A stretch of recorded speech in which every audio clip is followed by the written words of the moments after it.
and Avery Braxton, Rachel Phillips coming to you from Frisco, Texas after a 42-37 win in the Scooters Coffee Frisco Bowl for the Memphis Tigers over the West Virginia Mountaineers. Quite an exciting game. Certainly a good game if you liked points, Rachel. Yeah, it was a classic Texas shootout here at Toyota Stadium. It had it all. Didn't really look like it was going to be both teams going at it toe-to-toe all game long at the start of the game.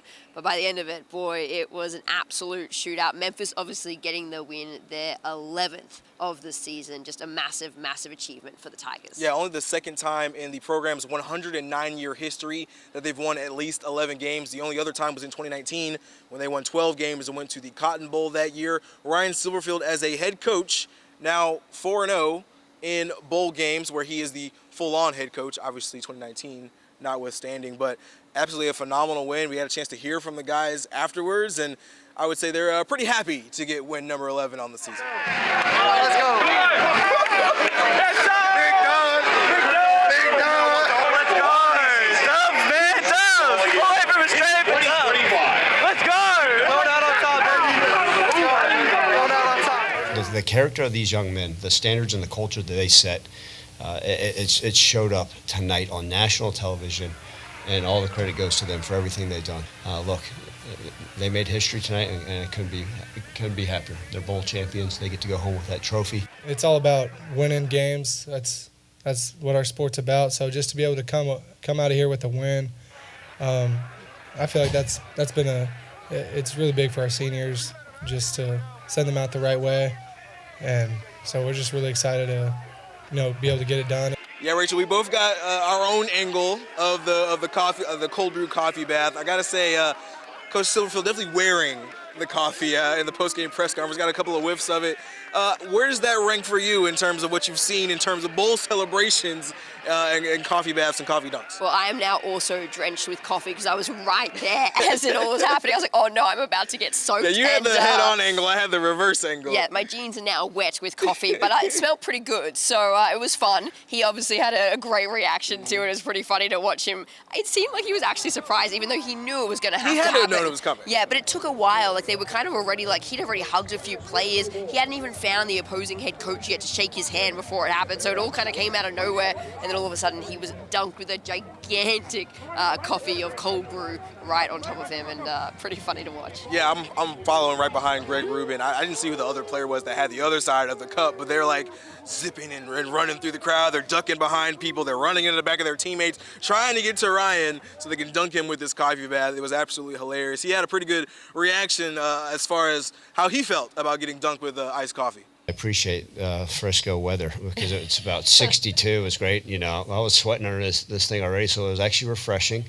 Last year getting dumped on in the 32-degree weather at the Liberty Bowl was a little bit different, and so I'll take it. I'm a big Scooters Coffee fan. Go to the one on Poplar for all you people in Memphis. It smells delicious. Okay, so now we got to get into the actual game itself. Like we kind of mentioned in the beginning, if this was a game where you're the kind of person that liked offense, you got plenty of offense. The 79 combined points in this game, 42-37 the final score. The 79 combined points is the second most points scored in a Scooters Coffee Frisco Bowl. The last one with, I think it was 90-plus points, was actually in 2019. So an offensive game, neither team defensively could stop the other. No, I mean, at the start, it looked like Memphis was all over this game, had a complete stranglehold on West Virginia's offense. They were up by a double-digit lead, and then all of a sudden, West Virginia's QB just came to life. He had an insane touchdown pass there in the second quarter, and then a mammoth run, I think over 50 yards there to get the score and keep it close as we got into the half. And then from there, it was really a shootout, both teams going back and forth. No defense had an answer for either one. West Virginia actually performing Memphis, outgained them completely.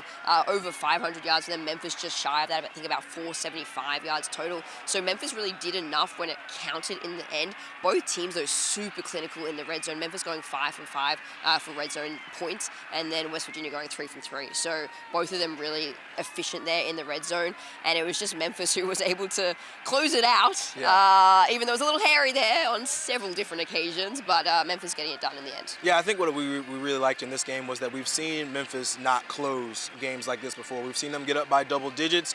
We've seen them come on the right side of some of those games, and we've seen them come on the wrong side of some of those games. I think especially last year. And honestly, I think a lot of the moments that they had last year probably fed into a game like this. Seth Henigan, I mean, he came up big. We were talking about Garrett Green and what he was able to do. He had 95 yards rushing, over 300 yards passing. Seth Henigan came in 294 yards passing, 2 touchdowns, and his connection with his receivers in this particular game was incredible. Over 100 yards for both Demir Blankumsey and Rock Taylor. Mario Anderson had 70 yards on the ground, but he also had 6 receptions. He was the dump-off king there for a little bit, but the offense had an answer for every time the Mountaineers would come back and score, and I think that was really important. We saw the poise of Seth Henigan in this game, and then the defense, I mean, some days you're just going to have games like that, and they handled it at the end. And so I think if you're a Memphis Tigers fan, you just have to be pleased with a win. These guys talked about the game, that they were just happy to get a win, and then the game came down to the final moments, right?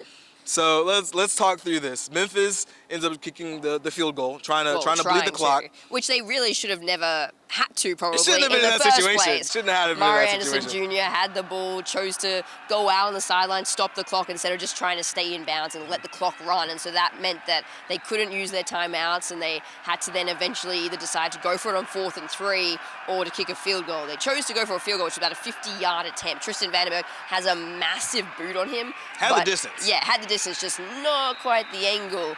And then from there, things got even more interesting. Yeah, West Virginia had their shot. They had about 57-ish seconds left, I think, to drive the field. No timeouts, so they did eventually bleed all the timeouts. But what ends up happening is you get down to the final seconds. Garrett Green throws a pick to Elijah Herring.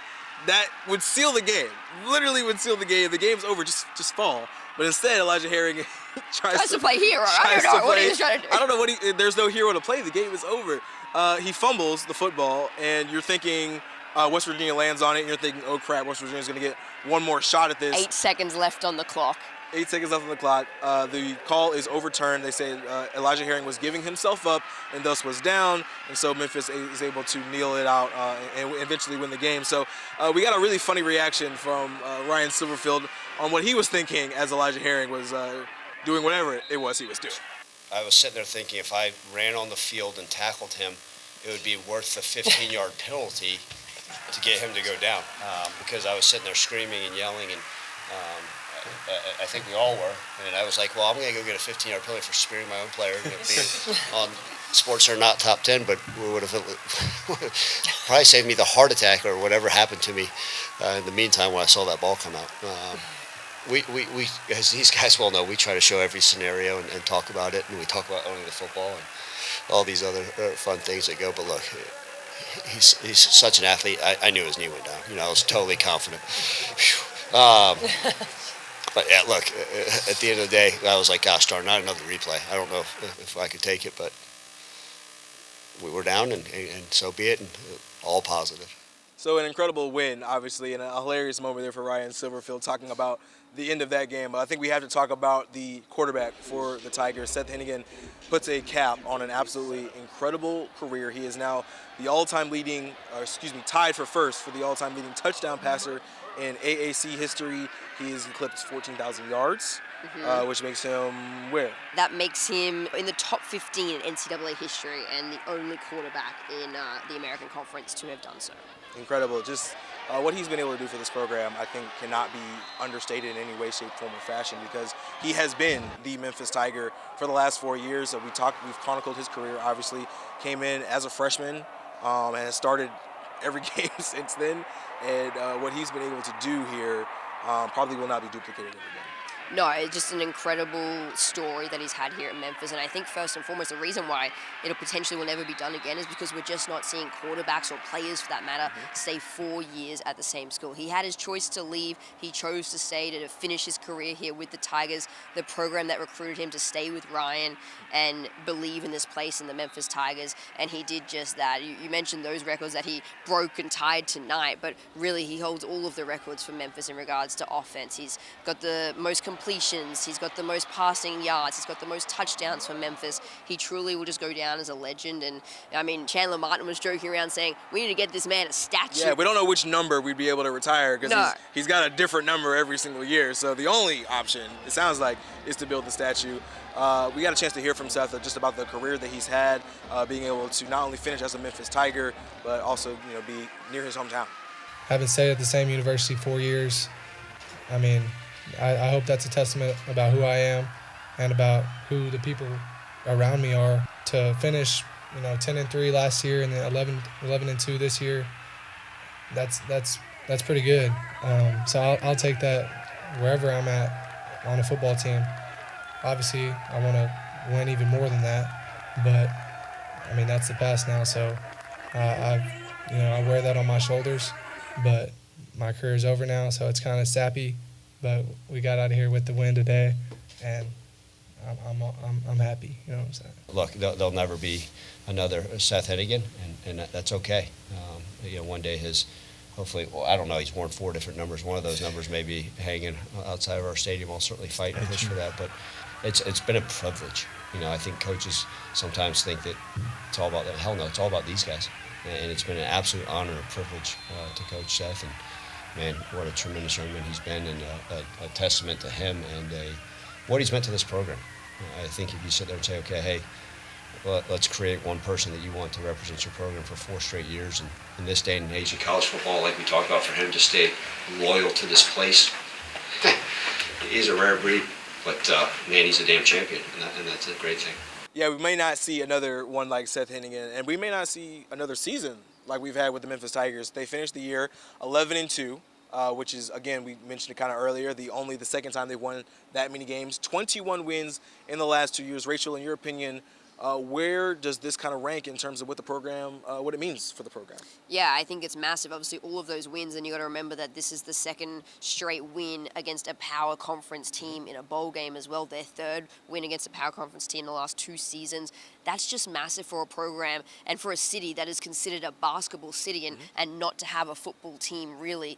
They have a football team. Memphis Tigers are certainly a team. They're ranked number 25 in the country as we speak right now. I wouldn't be surprised if that number goes up as we kind of see what happens with the rest of the bowl games and the playoffs as they all play out. But Memphis are a football team. I think what Ryan Silverfield has done at the helm of this program should not be laughed at. Obviously, yes, they wish they could have gone to conference champions with Seth at the helm. They wish that they could have, gone and won those and maybe played in bigger and better bowl games and all the rest of the things, and even gone to the playoffs. But what they have done certainly cannot be laughed at. It is an incredible achievement what this program has done, and I think it goes to show the loyalty of so many guys that have stayed true. Obviously now it gets to the interesting point where you go, okay, it's the changing of the guard. Seth is now done with his time as a Memphis Tiger. Who's going to step in? Obviously, they have some great backup QBs who've been with the program. They've got Antoine Hill Jr. coming in, and then we're hearing a lot of talks about other guys coming on recruits and visits, potentially transferring in from other schools. And that's obviously just at the quarterback position, but then there's all the other positions that could also be happening. Chandler Martin was talking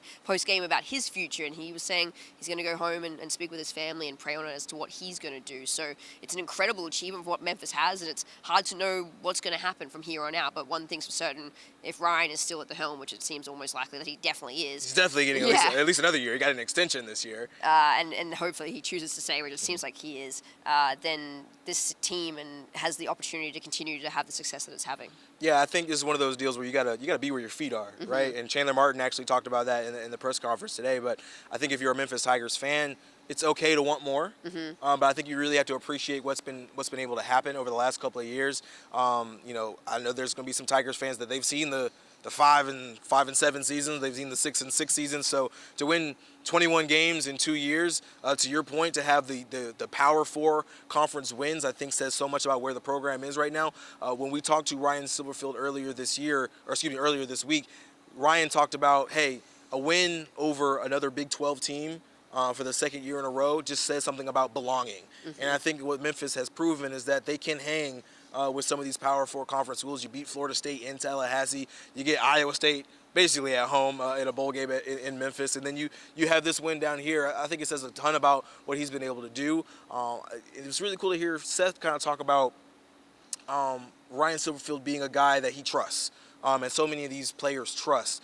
They talked about finding a coach who is moral in a college football landscape right now where so many things are happening, so many things under the table may be happening, and it seems like for these players at least, Ryan Silverfield is like the stand-up guy that they trust. It's also, to your point, he talks about he's got lunch this week with potential players in the transfer portal. It's going to be a lot of changes coming up, but I think what you have to really appreciate what he's been able to do, and yes, you haven't been to an AAC conference championship game or won in the way you would have wanted to, but I think you got to look at the springboard that this is going to do. You win on ESPN, a top 25 season. You're probably going to hover probably around 20, maybe a little bit higher. You've got to appreciate that. And I think what I caught Dr. Ed Scott, the athletic director, there towards the end, and he said, hey, man, proud of the coaches, proud of the boys. We did our job, 11 wins. And I think you just got to appreciate where they are right now and be, hopeful for what the future of the Tigers program is going to look like.